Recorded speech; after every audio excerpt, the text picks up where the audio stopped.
What it is, what it was, and what it do, y'all. It's your Jackie from Hey Jackie Beauty, and welcome back to my channel. So today we will be talking about the long-awaited postpartum experience. I am about 13 and a half months postpartum after having my baby, and so that's just like a little over a year.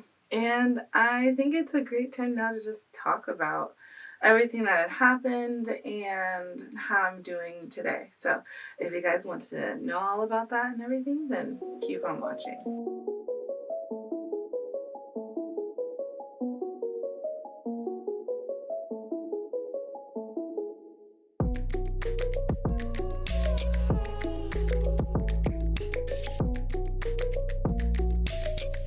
Also want to make sure everyone gets a chance to subscribe and join the beauty club. Love to have you get to be part of the fam here. We're just out here having fun. So make sure you hit the bell button to get notifications of when I upload. And also you can find me on Facebook, Instagram, and Twitter. I'm on all of those platforms. So if you ever want to chat it up, have questions, want to message me or anything, just find me there. Okay, now let's get on with this video. So as a disclaimer before I talk about anything, I want to let you guys know I'm not a medical professional. I did not go to school to study medicine or any other form of maintenance, taking care of someone, any of that. Like, I don't have a degree in any of that. So all the things that I'm saying are talking about is my experience and what doctors have told me, what I've gone through. If they've told you something different or if you experienced something different, great, that's fine. I don't expect everyone to have my same experience. And also, please, you can use my experience to help you figure out whatever care you may or may not need. And at the same time, when it comes to what I'm saying versus what a doctor's saying, please defer to the doctor. I don't want to be medically responsible for anyone out there because I do not have the expertise to do that. So just putting that disclaimer out there.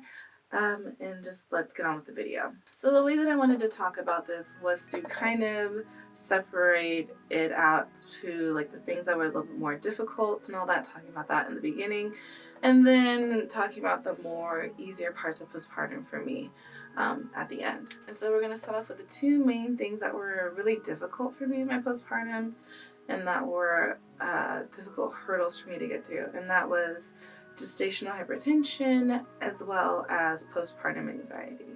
And those for me kind of go hand in hand. I feel like I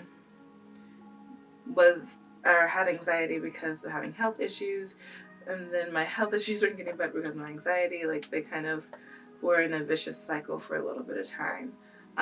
With both of those, I talked about it before. I had gestational hypertension maybe 2 weeks before giving birth. And it wasn't where it was a constant. It was ebbing and flowing with my gestational hypertension, but it flared up, I should say, 2 weeks before giving birth, and it stuck around. And I had gestational hypertension, or I was taking medication for it for 4 months postpartum. So I gave birth at the end of September. So for October, November, December, and January, I was taking medication, and at the end of January, I was able to slowly wean off of the medication. And then for postpartum anxiety, I really feel like I had that, I would say starting about 6 weeks postpartum, and that it continued well past, I would say about 6 months or so is when I really started feeling a little bit more secure with everything that was going on.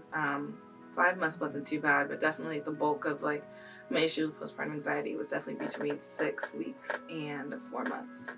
So let's go into a little bit more detail with both of those. So with my gestational hypertension, after I gave birth to my baby, everything was going great, and everything was like measuring out fine. Me and baby were, top notch and really well.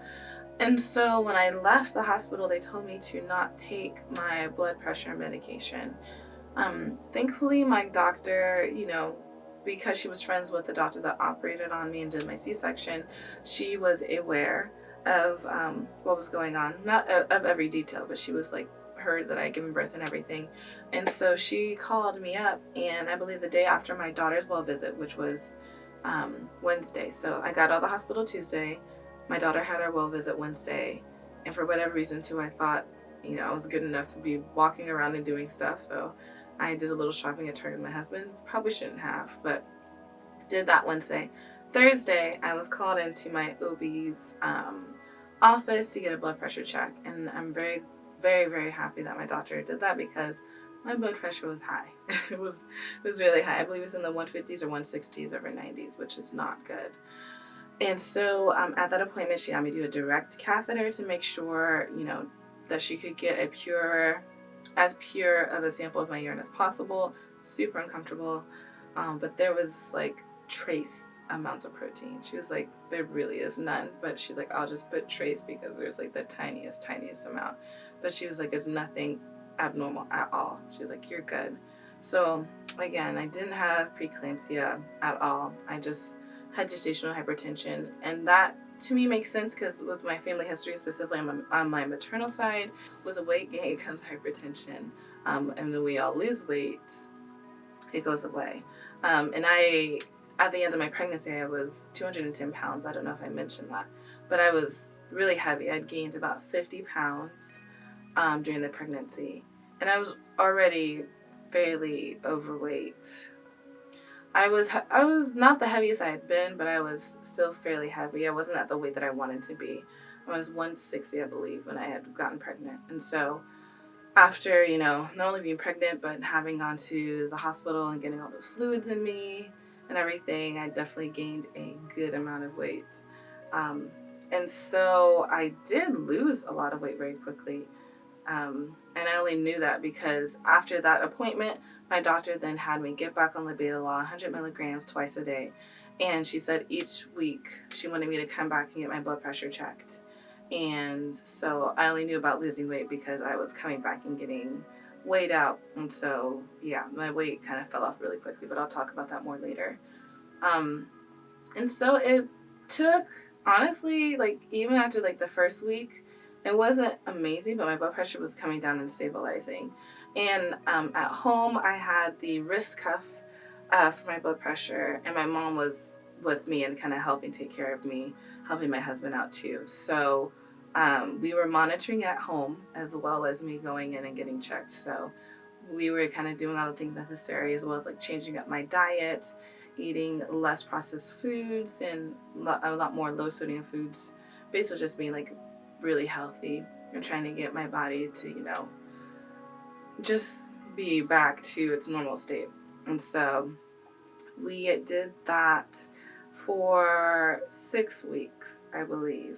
And so by week 3, week 4, my blood pressure was pretty much like back to normal, to where my doctor said, okay, with this new numbers, let's try and tapering off of your medication. And that kind of was an interesting thing for me because I just felt like it didn't, like I had one scare where my blood pressure kind of like spiked, but it came back down. And even like after that spike that night, I went the next day and my blood pressure was back to normal. So I don't know, just my body didn't like how I was coming off the medicine. It wasn't a large dose. I believe with labetalol, the most that they can give you was 800 3 times a day. And I was only taking 100 twice a day. But still, my body's just super sensitive to medications like that. And so my doctor, after, going in and talking to her and telling her about what happened, she just said, well, maybe you just need to taper off a little bit more slowly. And then maybe do like 100 during the day, 50 at night, doing that, and then going 50-50, and then going 50-0 and doing like that. And so she told me that around week 4. I saw her for 2 more weeks, and then we moved down to Eugene. And so that was October, and so into November, I had my 6-week checkup, which is like the general postpartum checkup they do, and everything looked great. My incision was great. Everything else was looking really good. Blood pressure was looking good, all of that.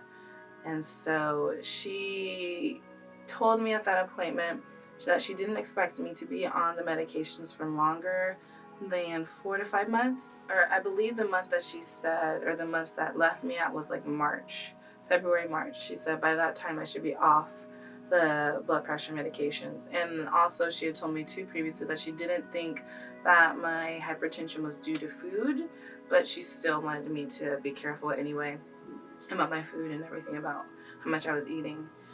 And so after that last appointment, she kind of sent us off and was, telling my husband to just make sure to take care of me and everything. She was so sweet. I love her so much. She's such a great doctor.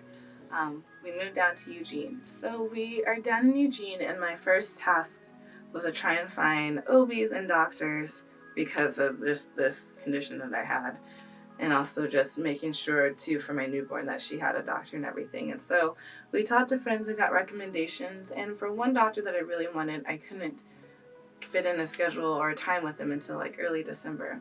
So I did meet with other doctors and like my other choices that I had. But during this time, I was still trying to taper off the medications. And I had another scare on November 14th.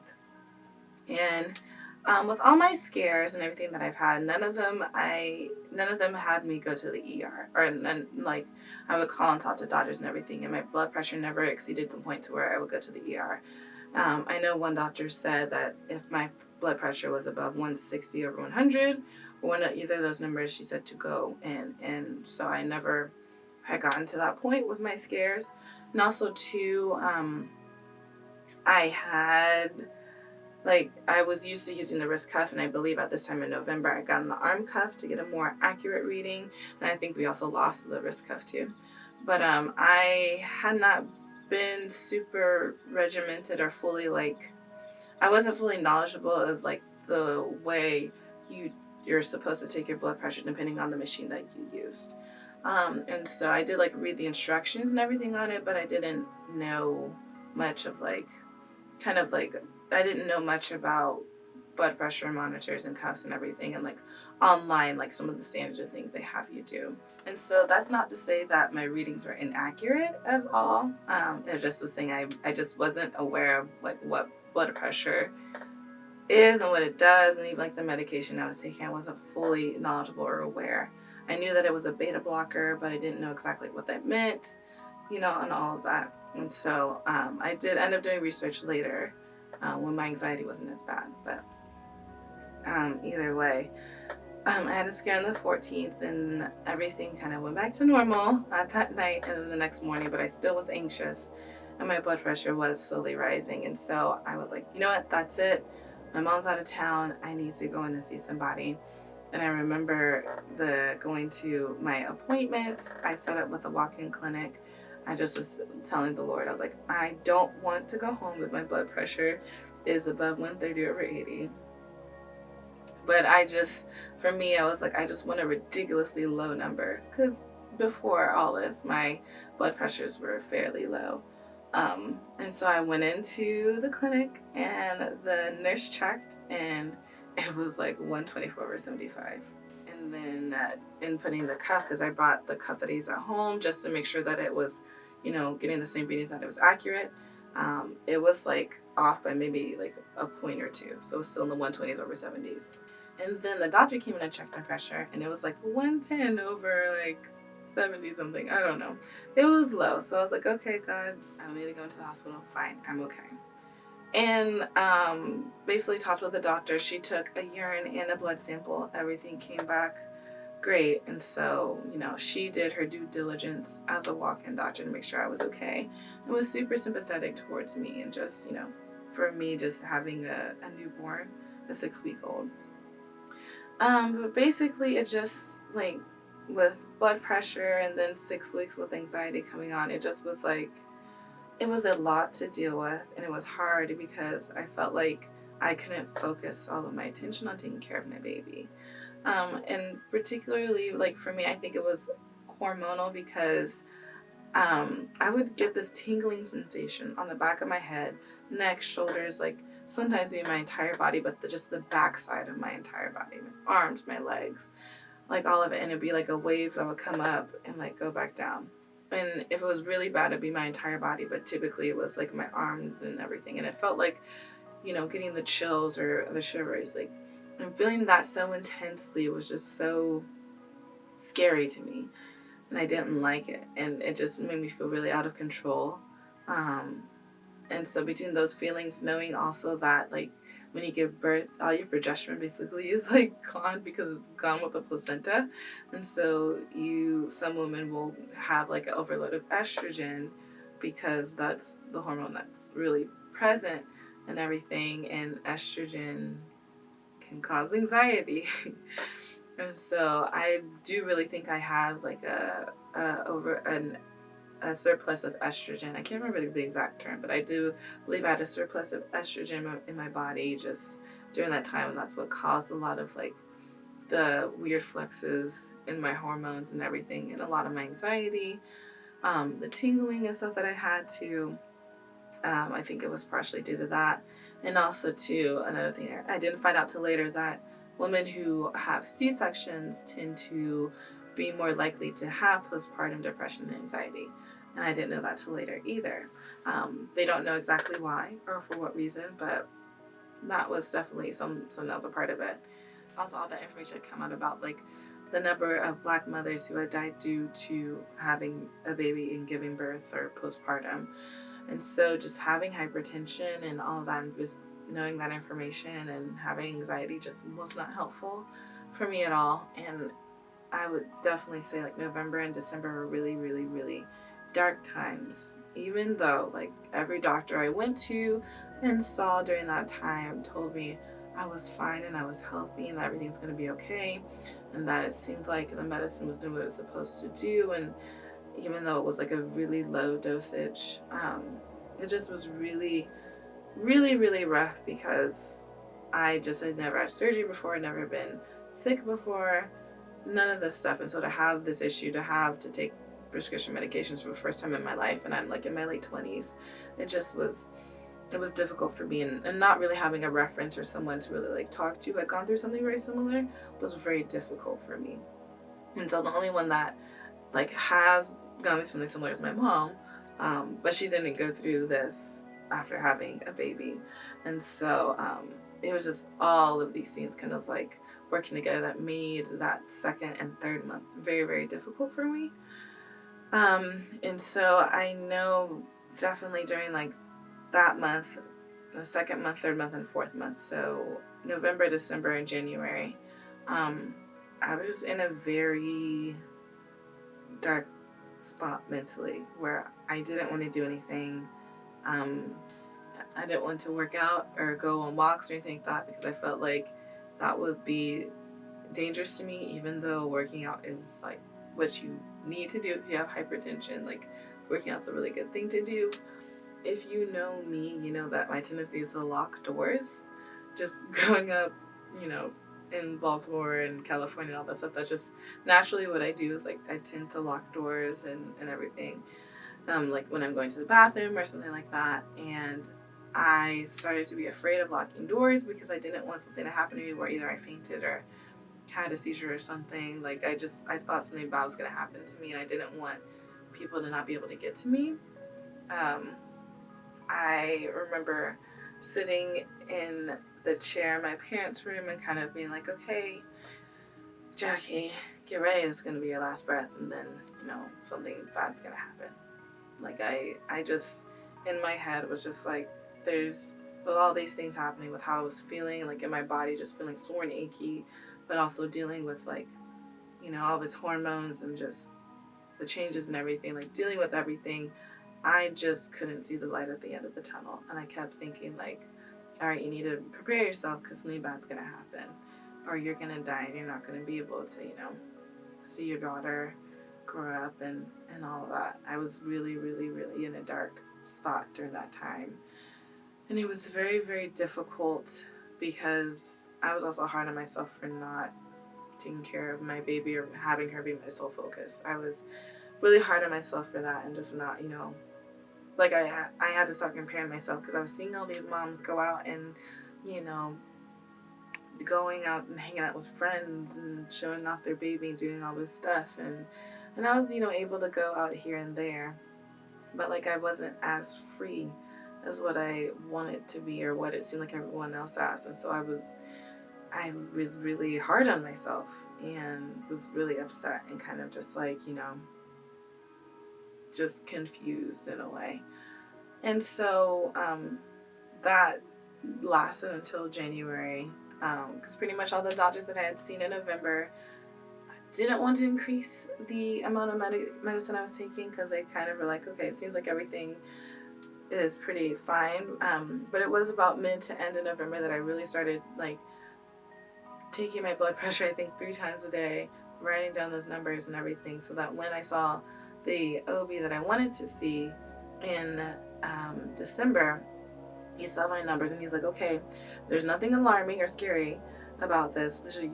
Your blood pressure is just higher than what we want. So he increased my labetalol to 200 mg twice a day. And for the month of December, he's like, check it, keep track of it. He's like, you might not have to do it 3 times a day, but he's like, just keep track of your blood pressure and even like, change the times that you are checking it and taking it just to see what it's like, so we can get kind of like a good number. And also what I liked was that my monitor too would give an average based on just random pickings of numbers. And so I did notice that average, that number was starting to go down.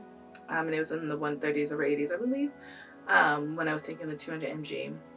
But in January, when I saw the same doctor again, because he's like, let's do that for 4 weeks and then come back in, he originally wanted to increase me to 400 twice a day, because he's like, again, it's not bad, but he's like, I want to see if like increasing it will improve it even more. And so I was nervous about increasing to 400, which is funny because I didn't like the feeling that I felt in taking the medicine. So that was just another thing on top of the anxiety, where it's like, oh, I just feel like my heart's gonna stop or something like that.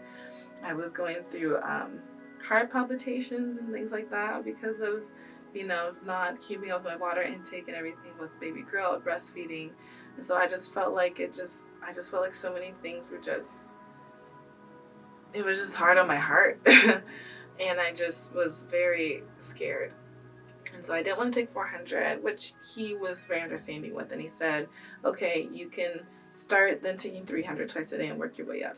So he still, tried to reassure me and everything, but he saw that because I was just so on top of everything when it came to this, that he trusted me to start off with 300, and if things weren't getting better, the numbers weren't getting to where he wanted, he said he wanted me to have numbers like for the whole day with under 120 over 80, or so, yeah, I think 120 over 80 or 70, something like that. If my numbers were in like the 120 over 70s or lower, that's like the sweet spot. And so if the 300 wasn't doing that, then to bump up to 350 and then to 400. And so he had me bump up to 300 mg. And so I feel like that was a magic number on top of me getting more sleep, because what I found out in doing some research during that time was that sleep deprivation can also cause hypertension. And when you have a newborn, you're not sleeping that much. And so my daughter hadn't slept through the night, or started sleeping through the night at that point, but she was sleeping for longer periods of time. And so that was very beneficial and good for me. And also, I don't know if I mentioned it too, there's another article that I found that women who are going through menopause also can have hypertension issues, and that hormones could be one of like the contributing factors during that time, specifically menopause.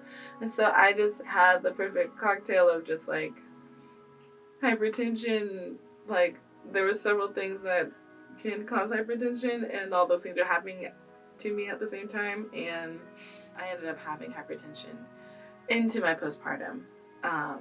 But it was really around January that I kind of saw the light at the end of the tunnel. And things were getting better. I was getting low numbers again. The medicine wasn't affecting me as much, but I noticed that then because my numbers were like so low and kind of like would get lower, like I would have some numbers in the 90s over 50s and stuff, and I was like, oh, let me slowly taper off of the medicine then, because I know definitely, that's a really low number, which I've gotten those numbers before, but that's really low.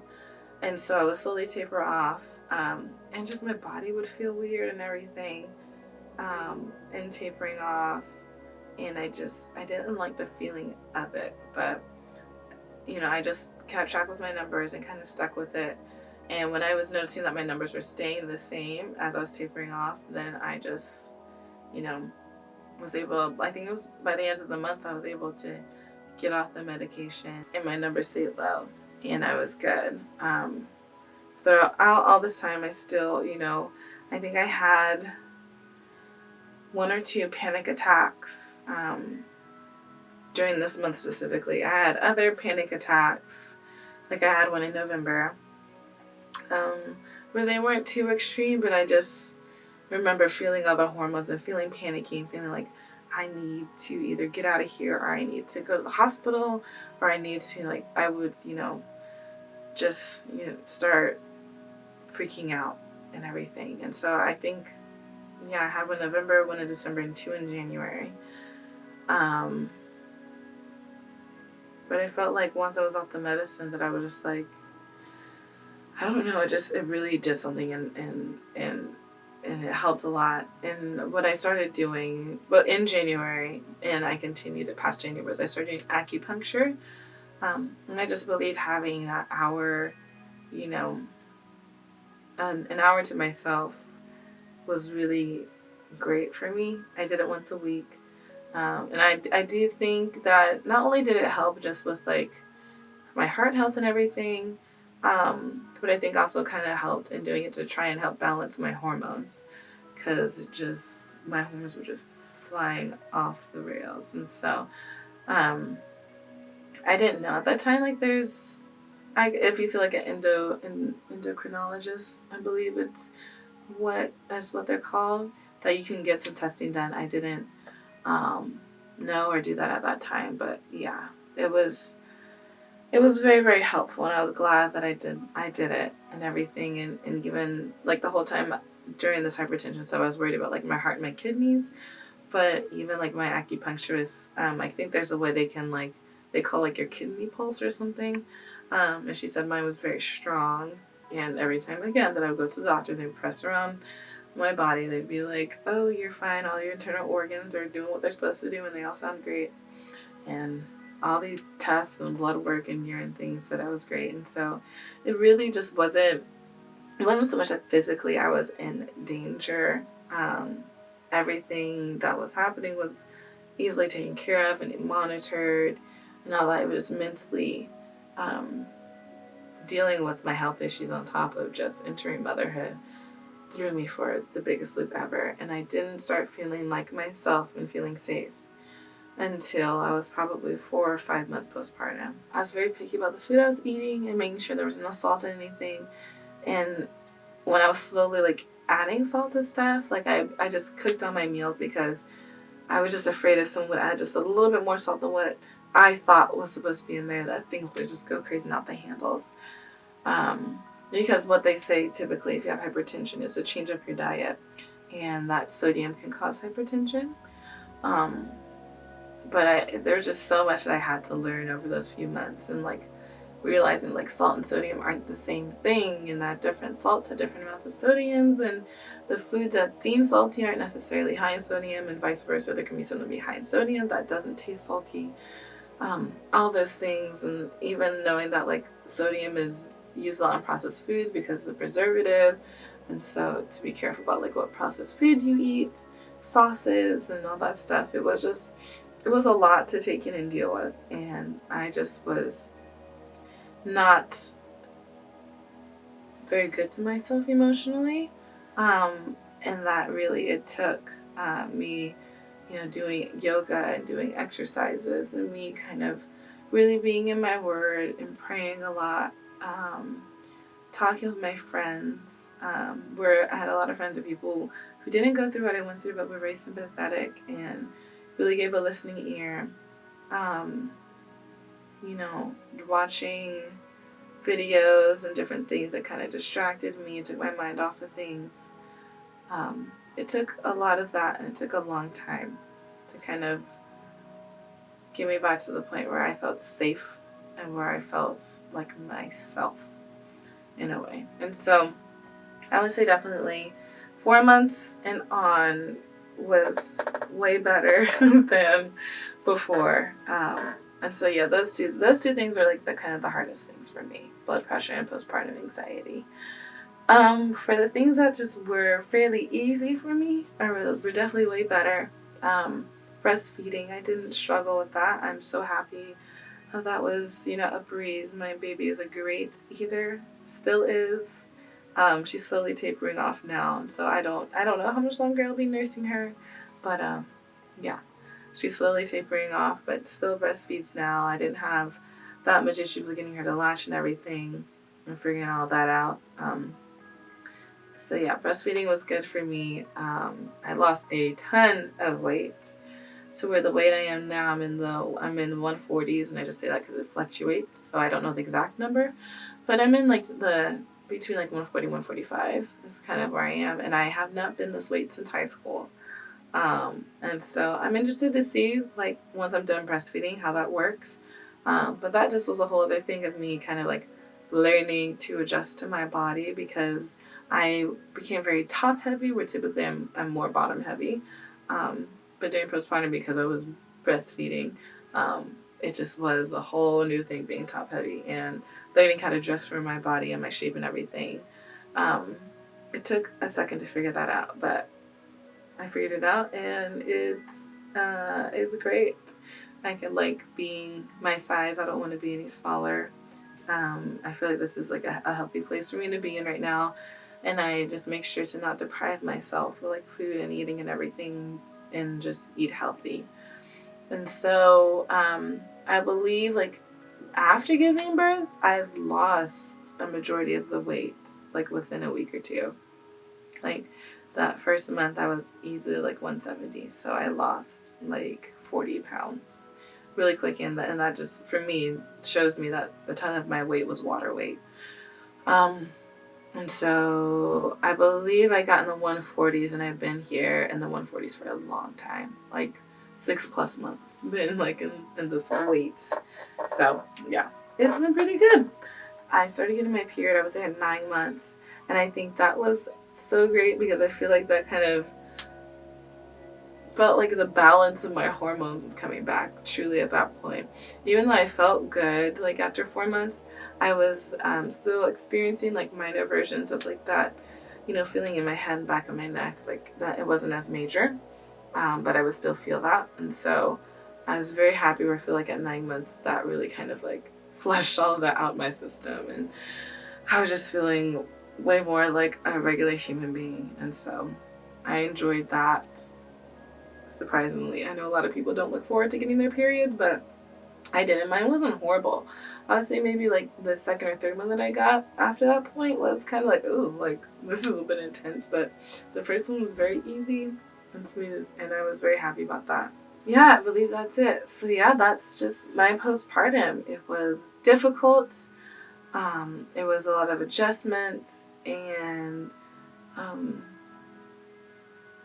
it just, I mean, I don't know what to say about it. Like, I don't want to make it all fluffy and happy. It was what it was, and I made it through, and I feel proud of myself. I feel very strong. I'm definitely a lot stronger than what I thought I was, and also I know too that things could have been so much worse, and God really kept me and my baby through all of it. Even like what I said at the end of my labor and delivery video about my body not failing me, that was a huge issue for me. Definitely like through most of my postpartum, but definitely the first 6 months, that I felt like my body failed, and that me having hypertension was a continuation of my body failing me.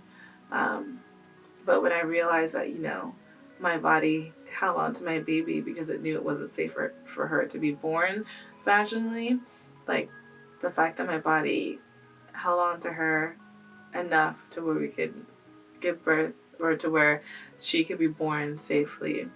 And then even like during postpartum, where my body was doing everything that it could to like feed her, but also like take care of me and itself and all that. Like, it was doing so much.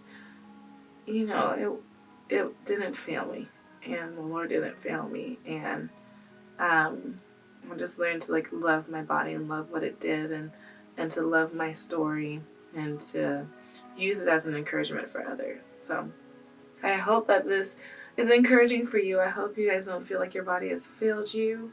Motherhood is no joke, so it's just a journey, and sometimes we gotta go through a few of the rougher spots to get to the brighter side at the end of it. And so I was, I feel like really, when we celebrated my daughter's first birthday, I was like, all right, we did it. We can now like take care, do anything. We survived the first year having a baby, and so definitely was a pat on the back for that. And I don't know. I feel like especially since then that I've just really let go and released a lot of like my anxieties and everything. I still get anxious about things. I still sometimes feel the need to check my blood pressure, even though I know everything's fine.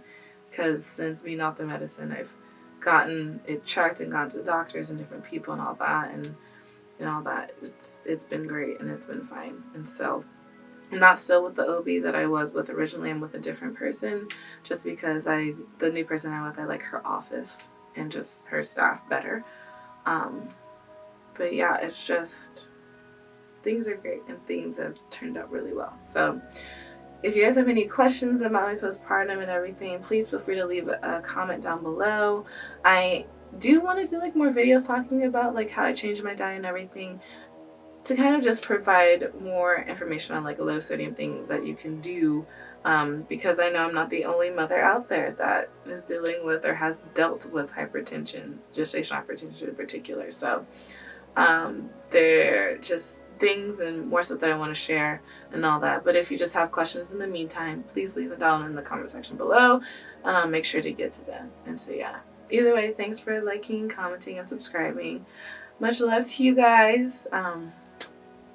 Thank you so much for sticking with me during that time. Really, I don't have any words really to kind of express my gratitude. So I just want to say thank you. Much love. And I'll talk to you guys later.